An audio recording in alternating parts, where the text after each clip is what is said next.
Welcome to another Plan 6 part video. Welcome to the next part of tr6 Gearbox rebuild.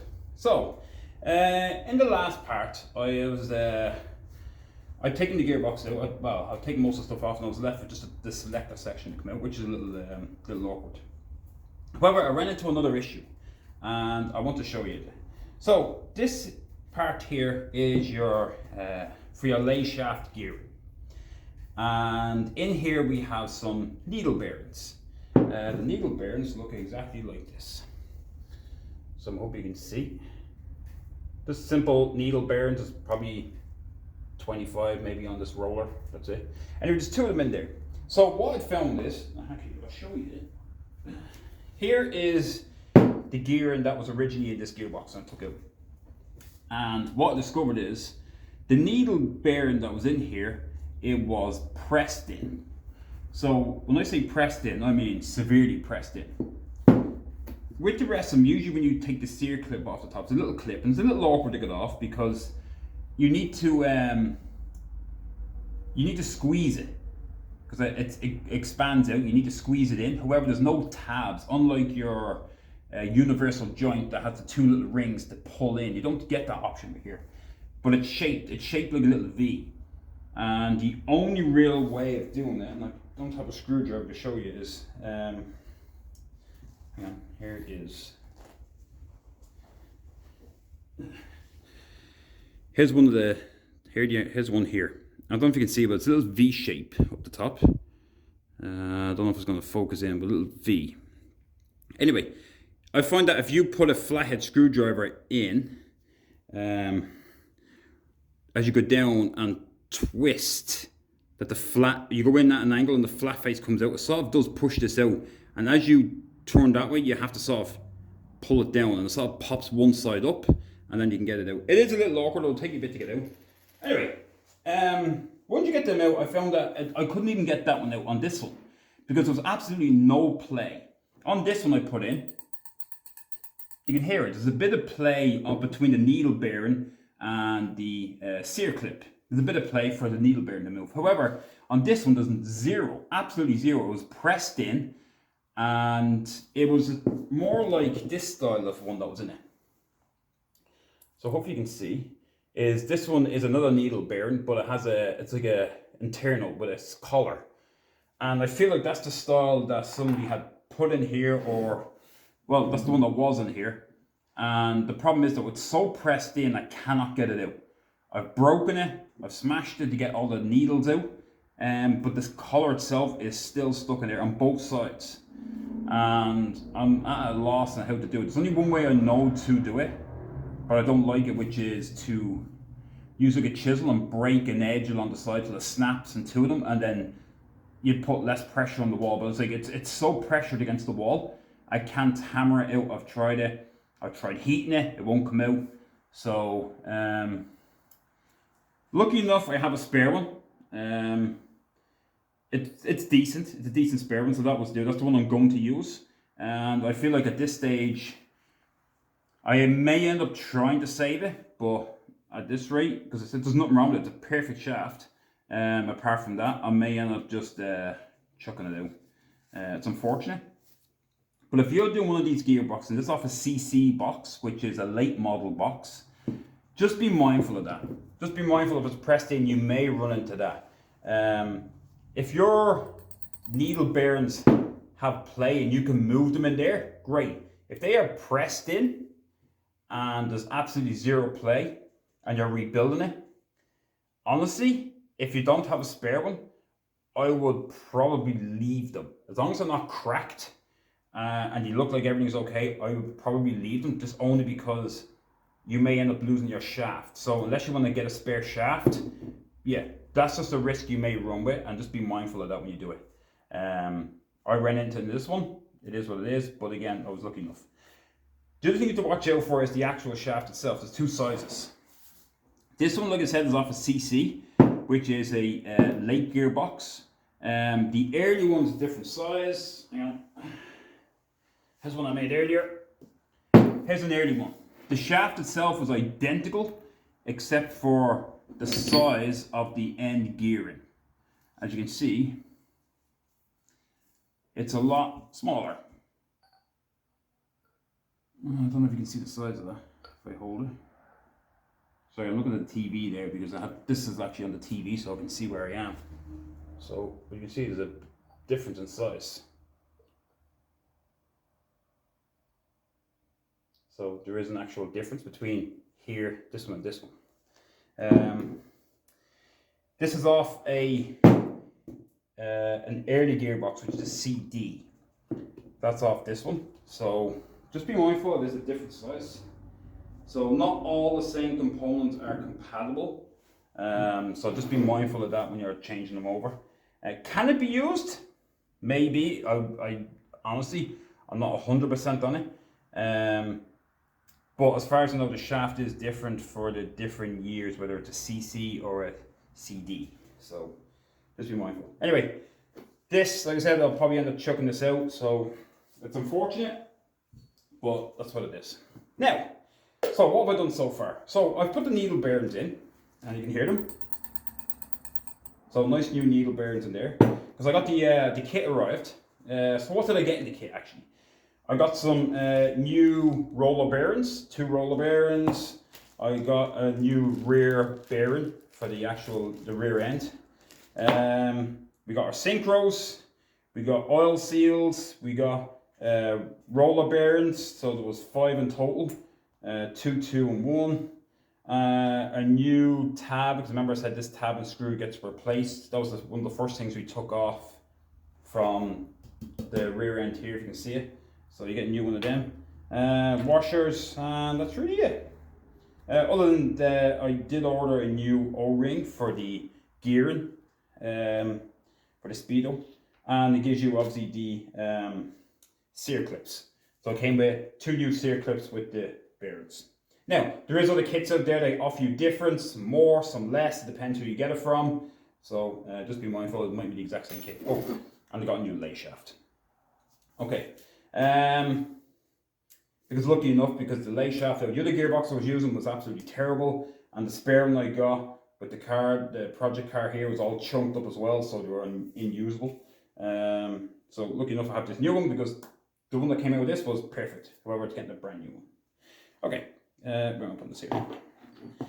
So what have I done? Other than put the needle bearings in, I've done 2 presses. One is I've pressed the new oil seal in the back here.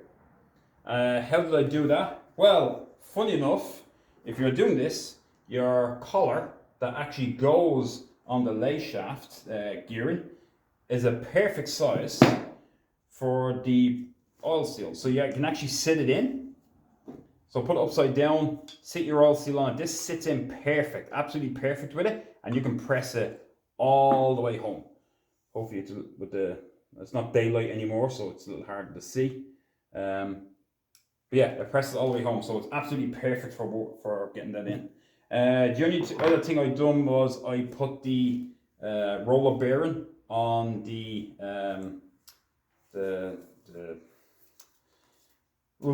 input shaft. Couldn't remember the name of it. I do need to put the seat. There is a sear clip that's meant to go on here to put on. So if you're wondering how far it gets pushed down, it's when you can get that clip on. But again, I haven't put that on yet because I have to make sure with any play or end play to make sure everything is okay. I just pressed it on just so it's on, and I'm not going to lose it or get mixed up and think it's an old bearing, because to be honest, the ones that came off it were pretty damn good. So did it need replacing? No. No, it didn't actually. So, but it's getting it anyway. So, other than that, what we're going to do is, like I said, for reassembling it, we're going to reassemble it exactly opposite of how we disassembled it. The last thing to come out of here was the lay shaft gearing. The lay shaft came out, and the lay shaft gearing was the last thing to go in. So what we're going to do is, in this video, we're going to assemble the lay shaft gearing. We're going to put that together and we're going to place that aside. And then I'm going to make sure I have, because all the gearing, to be honest, is all spread out. I cleaned a few at the same time, so I need to make sure I actually have the correct gearing. I want to fully inspect it as well, so I'm going to make sure I have the correct ones. So instead of doing this in this video, I'll do it to the side. Other than that, What else to watch out for? Just make sure you have the correct flange, depending on what year you have. There's 2 different flanges. The main shaft should be the same. I'm not going to go over it. Like I said, it's just the end play and stuff like that.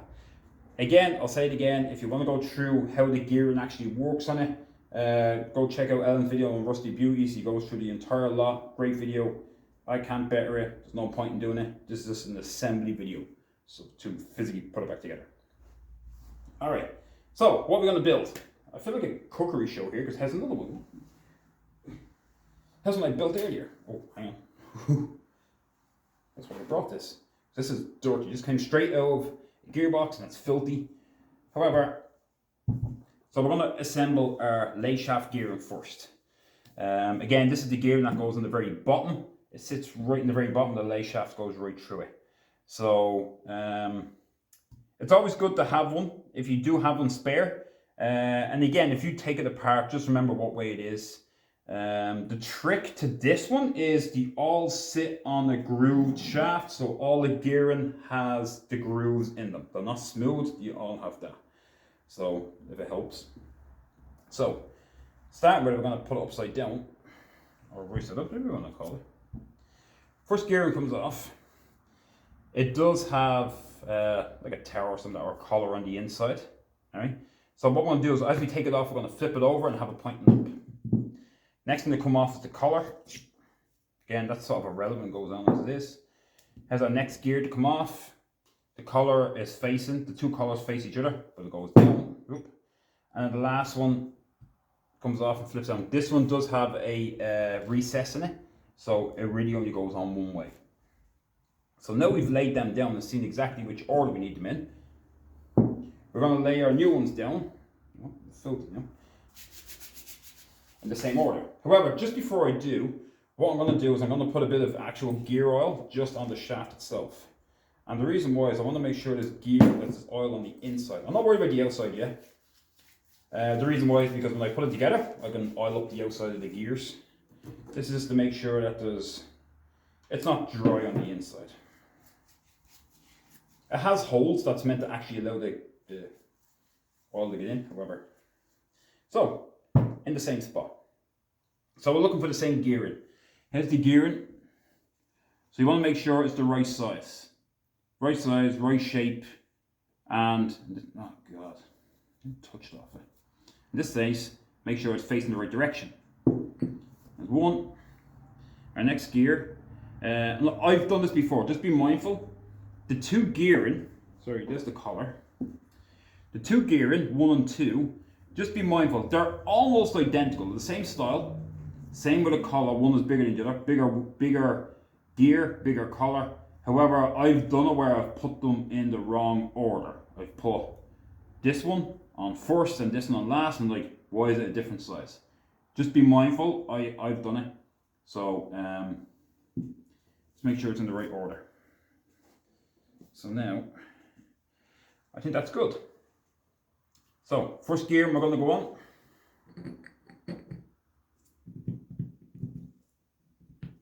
Unless it's down. I'm not going to touch this yet because I'm going to get dirty oil on it. Next one goes down, smooth side. I can tell you which gears you are, but I don't think it's irrelevant as long as you have the right gear. 2, our collar is going on next. Spacer, and then again the last one, it goes on.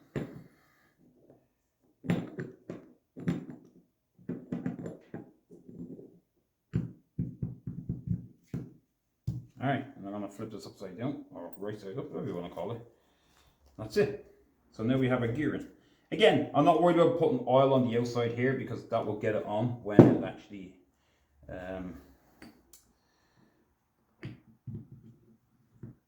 goes on. Or goes in the gearbox. I'll actually put some on it.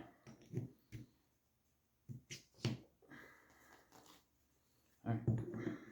This one's done, so I can keep this one actually just to the side. Alright. Now, the next one we'll move on to is in the next video. This is only a short video. Because again, I want to make sure I get all the gearing out again, and I don't think you want to see me go through that. However, I'm lucky enough, and again, just lucky enough because we have a few gearboxes, and if you do happen to have two, which they're pretty cheap to pretty cheap to pick up, you can always get a donor one, which is one that you would actually take apart to see. So for me, here's our main shaft. The shafts are all the same unless you have an overdrive. And just in case, here's an old one that came out, and this one is the one that this bearing wouldn't come off. So I even tried to grind it off and I couldn't get it. I gave up, so I ended up cutting the whole gearbox apart. So that gearbox is well and truly gone. However, I did keep all the gearing on the main shaft to remember which order you go in and which direction, just in case. The book will tell you, we're going to go over it, but again, for my reference, because it's easy to get stuff wrong or backwards, believe me, it really is easy, especially with the gearing.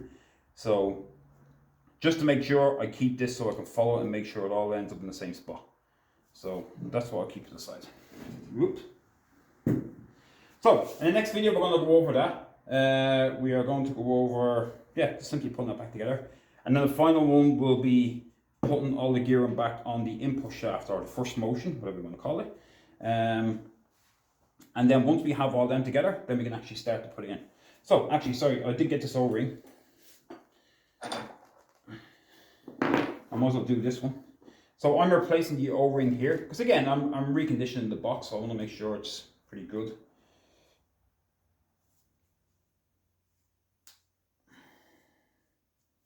Again, was there anything wrong with this? I don't think there was. However, even though the gearbox came apart pretty good, noticing the, for this one, because I know the videos I've done wasn't this gearbox, I was actually doing one that was terrible. This one came apart pretty easy. However, again, the same thing, the bearings were seized in it, it wasn't on the other one. The gearboxes, whether it's an early or late, will come apart the exact same way, the same order. So although this is not the exact same gearbox that's going together, both gearboxes were stripped. The other one was actually under the table. It's actually under the table. Let me show you.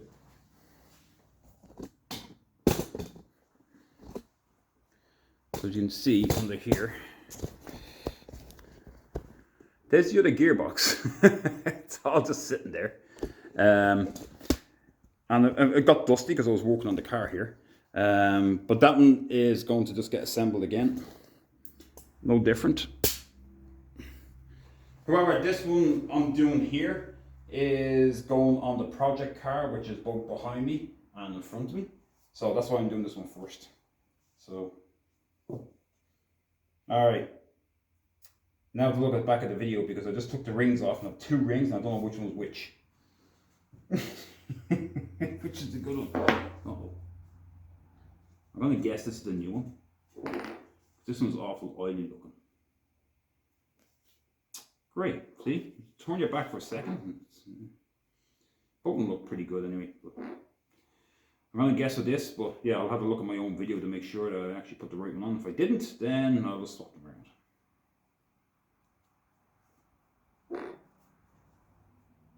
Alright.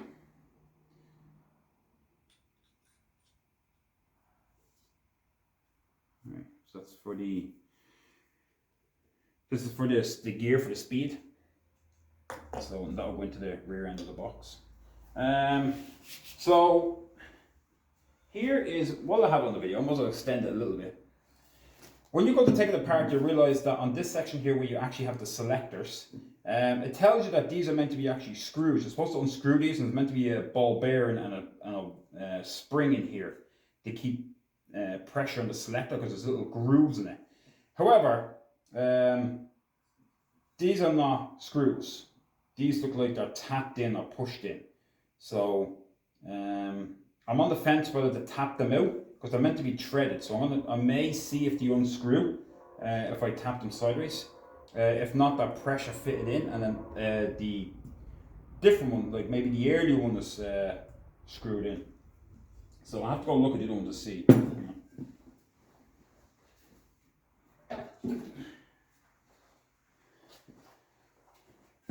I'm lucky enough here at Planet 6 Parts, we have a lot of gearboxes. And of course, it's gasket is blocking it.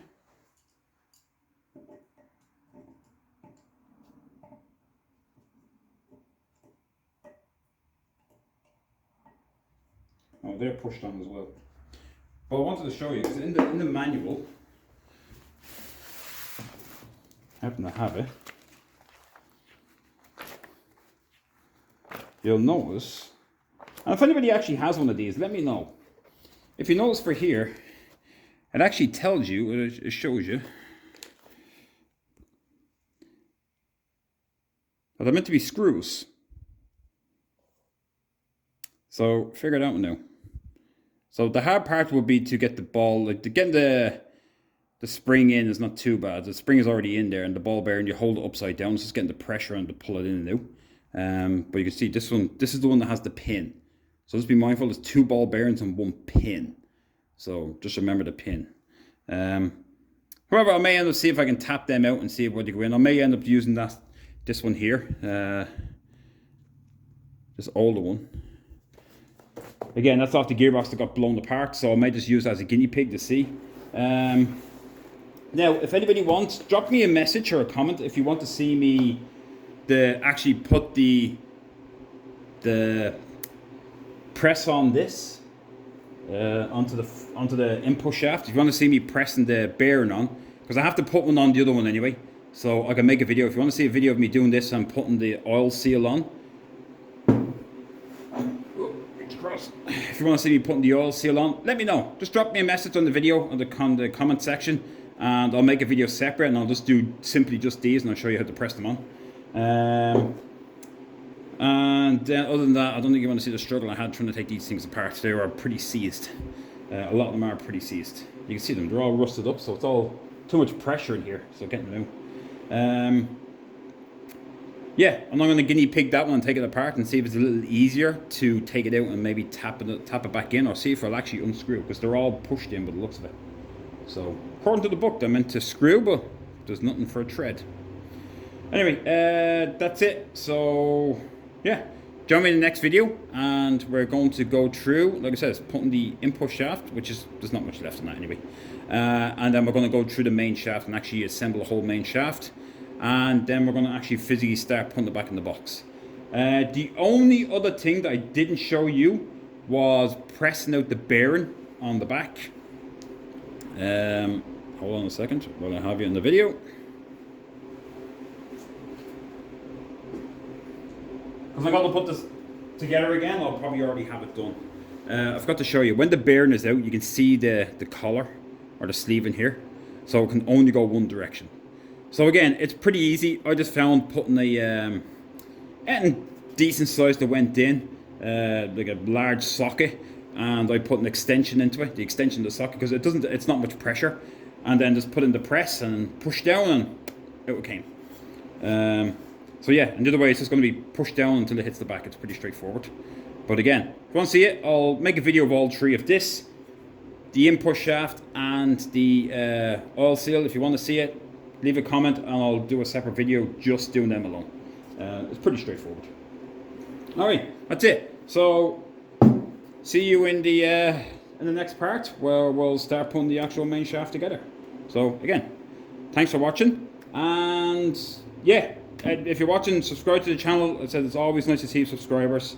At this point, I'm nearly to the 1,000, and that's what I'd like to see, to get to that mark, because again, it's appreciated to me to know that I'm actually doing something if you want to subscribe to the channel.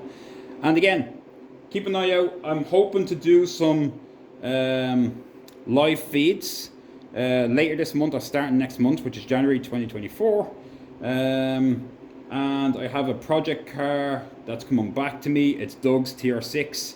So this frame here and the transmission has to go out to the rear shed.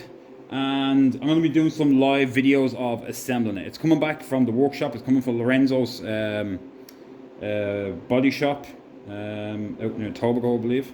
And yeah, all new stuff is going in it. It's going to be come back with simply a frame and a tub, and we're going to be putting the engine into it, the gearbox into it. We're going to be putting the whole, pretty much the whole engine bay, all the interior, soft top. So not all the videos will be live, but I will be doing some. So if you want to see some of the live videos, or get in the comments or ask me questions as I'm going along, keep an eye out for one of them. I'll be putting some up on Facebook to let you know. And as far as I'm aware, don't hold me to it. In order to ask the questions, I think you have to buy the membership. So there is memberships on my YouTube channel. So if you want to purchase that, you can ask me whatever you want as I go to put the carpet together. So yeah, hopefully in a couple of weeks now, I shall see you online live.